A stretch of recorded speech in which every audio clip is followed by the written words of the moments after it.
स्वागत है आपका आपके अपने YouTube channel the queen of science में। तो आज मैं आप लोग के लिए लेकर के आया हूँ क्लास 9th का फर्स्ट चैप्टर का एक और इम्पॉर्टेंट टॉपिक। मैं इसे सिर्फ इम्पॉर्टेंट नहीं कहूँगा, मैं इसे वेरी इम्पॉर्टेंट कहूँगा। ये लॉज ऑफ एक्सपोनेंट्स है एंड आप इस चीज़ से परिचित हैं पहले से। क्यों परिचित हैं? क्योंकि जस्ट रिसेंट अभी क्लास 8th में आप लॉज ऑफ एक्सपोनेंट्स पढ़ के आए हैं, लेकिन उस लेवल तक जा कर के और उतना डीप नहीं पढ़ा गया है जिस लेवल का अब आपको क्लास 9th में पढ़ना है। तो यहाँ पे काफ़ी सारे इम्पॉर्टेंट टॉपिक्स आपको मिले और ये अब इस चैप्टर का लास्ट टॉपिक है, ठीक है। हर टॉपिक की तरह यहाँ पे भी हम लोग पहले टॉपिक को समझेंगे, उसके एक्सप्लेनेशन को समझेंगे। मतलब जितने भी लॉज ऑफ एक्सपोनेंट्स हैं, ये जो आपके सामने मैंने लिखे हैं, ये टोटल 11 है काउंटिंग में। ये लॉज हम लोग समझेंगे। इसके बाद फिर एनसीईआरटी में एक्सरसाइज 1.6 है, उस एनसीईआरटी की एक्सरसाइज के क्वेश्चंस को 1 बाय 1 करेंगे और फिर हम लोग कुछ और अच्छे स्टैंडर्ड क्वेश्चंस को भी हैंडल करेंगे जो कि आपको मिलेंगे एनसीईआरटी एग्जाम्पलर की बुक से, ठीक है। तो हम लोग स्टार्ट करते हैं। सबसे पहला लॉ हमारे पास है a⁴m multiply a⁴n is equals to a⁴m plus n। इसका मतलब ये हुआ कि जब दो एक्सपोनेंट्स मल्टीप्लाई में होते हैं और उनके बेस सेम होते हैं, जैसे ये a⁴m लिखा है तो a को हम बेस कहते हैं और m को हम पावर कहते हैं। तो जब बेस सेम होते हैं तो मल्टीप्लिकेशन के केस में जो पावर्स होती हैं वो ऐड हो जाती हैं, ठीक है।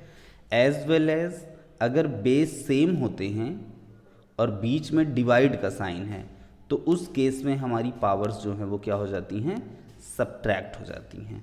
a⁴m अपॉन में a⁴n is equals to a⁴m minus n।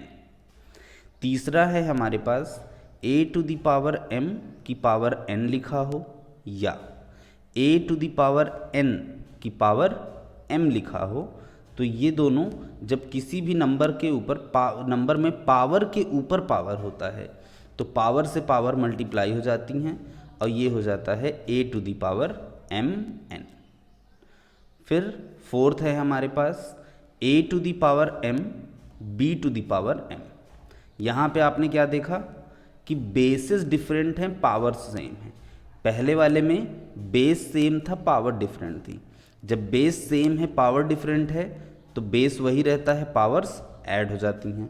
अब यहाँ पे जब बेस डिफरेंट है और पावर सेम है तो बेस मल्टीप्लाई हो जाएंगे, a मल्टीप्लाई हो गया b से और टोटल पे हो जाएगी पावर m। ऐसे ही फिफ्थ है, यहाँ पे डिवाइड में था, मल्टीप्लाई में था, अब यहाँ डिवाइड में है। a⁴m अपॉन में b⁴m, पावर सेम है, बेस डिफरेंट है, कंबाइंड होकर के हो जाएगा a अपॉन में b की होल पावर m। सिक्स्थ बहुत यूजफुल है, बहुत जगह पे काम आएगा।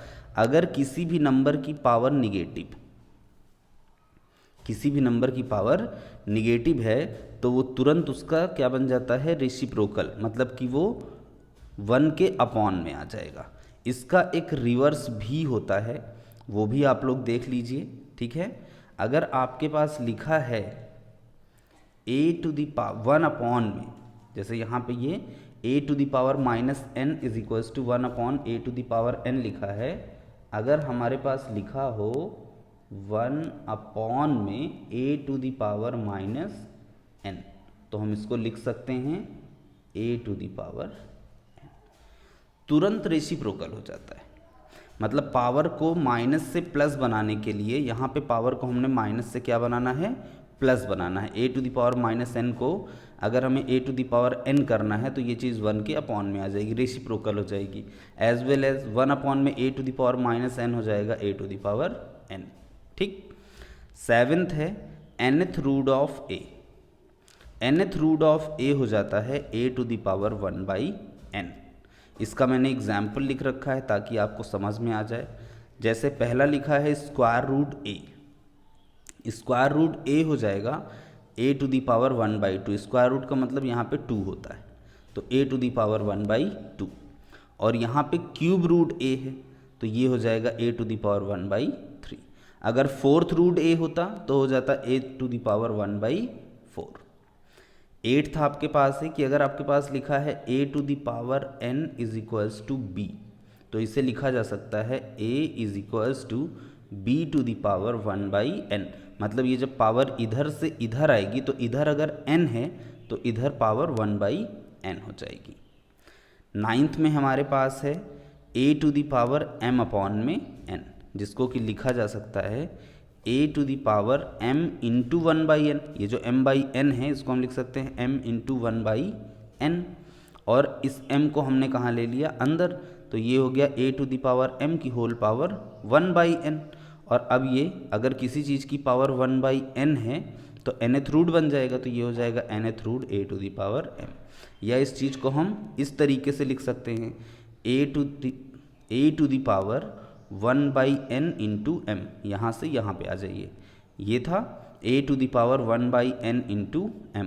1/n को अंदर लीजिए तो ये हो गया a to the power 1/n की होल पावर m।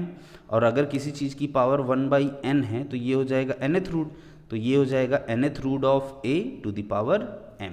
ठीक, उसके बाद 10th है जो कि बहुत अच्छा है, आपको हमेशा याद रखना चाहिए। आपकी लाइफ में जब तक मैथमेटिक्स रहेगी इसको आपको कहीं ना कहीं देखते रहोगे आप इसको। ठीक, ये है आपका a टू द पावर 0 जिसकी वैल्यू कितनी होती है 1। ठीक, और 11th है हमारे पास a अपॉन में b की होल पावर -n। देखिए पावर कितना है -n, और अगर अब हमें इसे -n को +n बनाना है तो अंदर वाली जो चीज़ है उसको क्या कर देना है रेसिप्रोकल। a अपॉन b है, क्या लिख देना है b upon a to the power n। ठीक, तो ये हमारे पास 11 जो हैं एक्सपोनेंट्स के रूल्स हैं, लॉज हैं। ठीक, इनको आपको याद रखना है। जैसे जैसे आप क्वेश्चंस की प्रैक्टिस करते जाएंगे वैसे वैसे ये आपको याद होते चले जाएंगे। अब हम लोग NCERT की एक्सरसाइज 1.6 का पहला क्वेश्चन देखने जा रहे हैं। पहले क्वेश्चन में लिखा है find 64 to the power 1/2, 32 to the power 1/5, 125 to the power 1/3। अब इनको हम लोग 1 बाई 1 करके एक एक का सॉल्यूशन करेंगे।